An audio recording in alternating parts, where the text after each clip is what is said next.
Simon's going to show us how to transition in some steeper terrain and some not so great snow.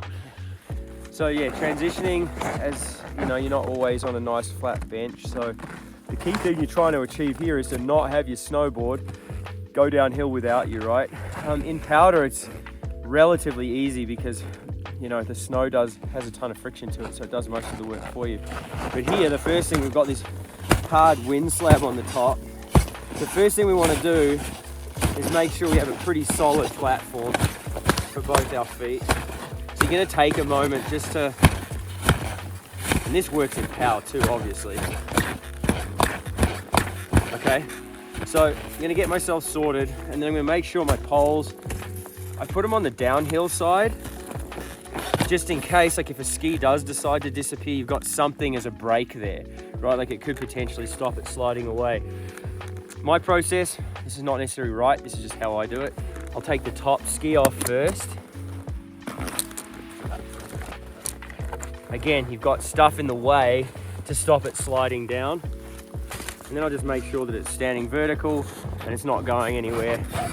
Now I can focus and concentrate on this ski here, which has less to stop it from sliding downhill, but I've easily got both hands. Right, so I've got that off. All my stuff is sorted, nothing's sitting flat. What we see sometimes is people will put their skis upside down. You just start to ball up with snow and everything in the binding, so it just become a bit of a pain when it comes to putting the board back together. So the next piece, you're probably going to take your pack off. Some people don't. At times I'll just put my skins in here, and I don't need to, but I am for now. And again, goal is, like here, if I just put my pack down, it could go for a ride, right? So I want to make sure that I have somewhere that's kind of out of the way and relatively stable, so that it's not going to go anywhere and it's not getting in my way. You can see what we're working with. So now I'm all kind of set to get everything ready to go. I'm going to take the binding off first, and I'm going to make sure I put it upside down. With all of the different binding brands, putting them upside down is better because you just get less snowballing up in the bottom. Here in the Rockies, we get away with it because it's so dry, but especially in the coast and wetter snowpack, you really want to try and keep as little snow on the bottom of the bindings as possible. So just get those bad boys out of the way. Upside down, not going anywhere. Just going to flip this guy over.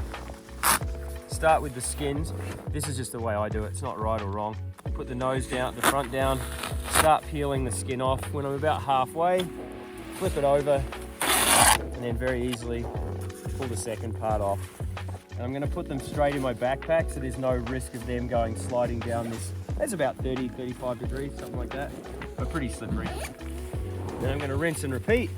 Then I'm going to seal my backpack up again, so nothing like really risks falling out. So then from there, essentially we're just making sure we got a good firm grip on the board, and then we're going to just go through the whole process of putting the board together, right? Exactly the same as in mellower terrain. We're just going to take a little bit more care and attention to make sure that it's well and truly fastened into the snow so that it can't take off on us. So here we're making sure, again, the buckles are on the outside, right?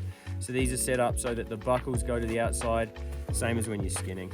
Again, just making sure everything's solid, everything's firm, however works for you to get your board together. But you just really, again, the outcome here is to get your board together without losing any of your gear. So that's it, everything's secure, everything's stable. We're now going to just use this bench here to actually get onto the board. Make sure you do your boots up as well. We often see people forget to tighten their boots after touring, and the first turn is just kind of this floppy mess. So yeah, just make sure you get in there before you get going.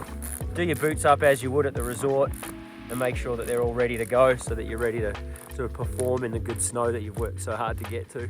So if you're using soft boots, don't forget to do that part, because it sucks to try and ride downhill without them done. Being someone who rides hard boots a lot, that's one that I'll often forget until my first turn. And then here, I'm gonna make sure everything's really solid, really stable. I'm holding on, I've always got a grip on it. I'm gonna get my front foot in first. And now I'm worry free because I'm strapped in, and the rest of it's kind of gravy, and you get your pack on and everything's close by and simple. And if you can just repeat that process or a similar one, then you'll have no dramas getting together in any sort of situation.